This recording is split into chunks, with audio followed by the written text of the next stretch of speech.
Hello hi ಎಲ್ರಿಗೂ ನಮಸ್ಕಾರ. ನನ್ನ ಇವತ್ತಿನ ಒಂದು ವಿಡಿಯೋದಲ್ಲಿ ಈ ರೀತಿಯಾದಂತಹ ಕ್ಯಾರೆಕ್ಟರ್ ಮನೆಯಲ್ಲಿ ಇರಲೇಬೇಕು ಅಂತ ಅಂದರೆ ಯಾವ ರೀತಿಯಾದಂತಹ ಕ್ಯಾರೆಕ್ಟರ್ ಅನ್ನೋದನ್ನ ಇವತ್ತಿನ ವಿಡಿಯೋದಲ್ಲಿ ತಿಳಿಸ್ಕೊಡ್ತೀನಿ. ಅದಕ್ಕಿಂತ ಮುಂಚೆ ನೀವಿನ್ನ ಯಾರು ನನ್ನ ಚಾನಲ್ನ ಸಬ್ಸ್ಕ್ರೈಬ್ ಆಗದೆ ನೋಡ್ತಾ ಇದ್ದರೆ ಈ ಕೂಡಲೇ ಹೋಗಿ ಸಬ್ಸ್ಕ್ರೈಬ್ ಆಗಿ, ಹಾಗೆ ಪಕ್ಕದಲ್ಲೇ ಕಾಣುವಂತಹ ಬೆಲ್ ಬಟನ್ ಮೇಲೆ ಕ್ಲಿಕ್ ಮಾಡಿ, ಹಾಗೆ ಲೈಕ್ ಮಾಡ್ತಾ, ಶೇರ್ ಮಾಡ್ತಾ, ಕಮೆಂಟ್ ಮೂಲಕ ನಿಮ್ಮ ಅಭಿಪ್ರಾಯಗಳನ್ನ ತಿಳಿಸೋದನ್ನ ಮರಿಬೇಡಿ.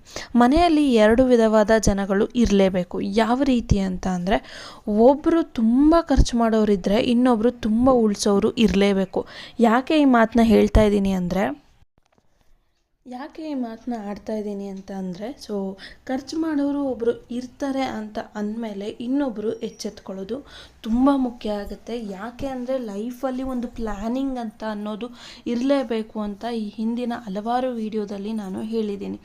ಪ್ಲ್ಯಾನಿಂಗ್ ಇಲ್ಲದೆ ಏನೂ ಆಗಲ್ಲ. ಅದರಲ್ಲೂ ಈ ಹಣಕಾಸಿನ ವಿಚಾರದಲ್ಲಂತೂ ಪ್ಲ್ಯಾನಿಂಗ್ ಇರಲೇಬೇಕು.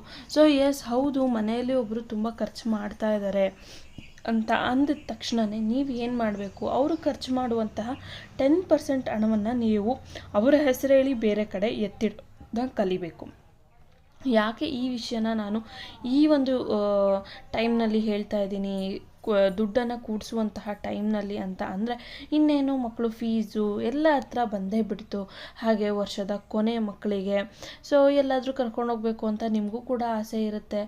ಇಂಥ ಟೈಮಲ್ಲೆಲ್ಲ ಆ ರೀತಿಯಾದಂತಹ ಕೂಡಿಸಿ ಇಟ್ಟ ಅಮೌಂಟು ತುಂಬ ಹೆಲ್ಪ್ ಆಗುತ್ತೆ. ಅದೇ ರೀತಿಯಾಗಿ ಟ್ರಿಪ್ಪು ಅಂತಲೇ ಅಲ್ಲ, ಇದೇ ಆ ಒಂದು ದುಡ್ಡು ಇವಾಗ ಇದ್ದರೆ ಒಂದು ನೆಕ್ಸ್ಟ್ ಇಯರ್ ಅಕಾಡೆಮಿಕ್ ಇಯರ್ಗೆ ಅಡ್ಮಿಷನ್ ಮಾಡಿಸೋದಕ್ಕೆ ಅಟ್ಲೀಸ್ಟ್ ಒಂದು 0.5% ಅಂದರೆ 50% ನೀವು ಕೂಡ ಕೊಟ್ಟ ಹಾಗೆ ಆಗುತ್ತೆ, ಅವರು ಕೂಡಿಟ್ಟಂತಹ ಅಮೌಂಟನ್ನು.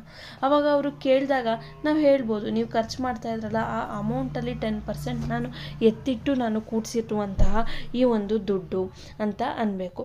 ಮನೇಲಿ ಎಲ್ಲರೂ ಕೂಡ ಎಲ್ಲ ವಿಷಯದಲ್ಲಿ ದಾಳಧೂಳಿ ಮಾಡಿಕೊಂಡು ಇತ್ತು ಅಂತ ಅಂದರೆ ದುಡ್ಡು ಯಾವಾಗ ಕೂಡಿಸೋದು ನಾವು?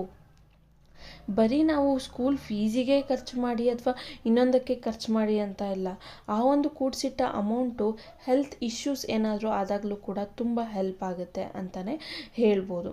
ಯಾಕೆ ಈ ಮಾತನ್ನು ಹೇಳ್ತಿದ್ದೀನಿ ಅಂತ ಅಂದರೆ, ಮನೆಯಲ್ಲಿ ಮುಖ್ಯಸ್ಥರು ಯಾರು ಇರ್ತಾರೆ ಅವರ ಕೈಯಲ್ಲಿ ಒಂದು ಹಿಡಿತ ಅನ್ನೋದು ಇರಬೇಕು. ಇನ್ ಕೇಸ್ ಇಲ್ವಾದು ಮನೆ ಸ್ವಲ್ಪ ಏರುಪೇರು ಆಗುತ್ತೆ. ಅದನ್ನು ಅರ್ತು ಮನೆಯಲ್ಲೇ ಇನ್ನೊಬ್ಬರು ಯಾರಾದರೂ ಕೂಡಿಸೋದನ್ನ ಕಲಿಬೇಕು. ಈ ಒಂದು ಕ್ಯಾರೆಕ್ಟರ್ ಮನೆಯಲ್ಲಿ ಇದ್ದೇ ಇರುತ್ತೆ. ಇವಾಗಲಿಂದನೇ ನಿಮ್ಮ ಮನೆಯಲ್ಲಿ ಹೆಂಡತಿ ಅಥವಾ ಗಂಡ ಇಬ್ಬರಲ್ಲಿ ಒಬ್ಬರು ತುಂಬ ಖರ್ಚು ಮಾಡ್ತಾ ಇದ್ದಾರಾ? ಹಾಗಿದ್ರೆ ಹೇಳಿ ಬೇಡ, ಖರ್ಚು ಮಾಡೋದು ಬೇಡ ಅಂತ.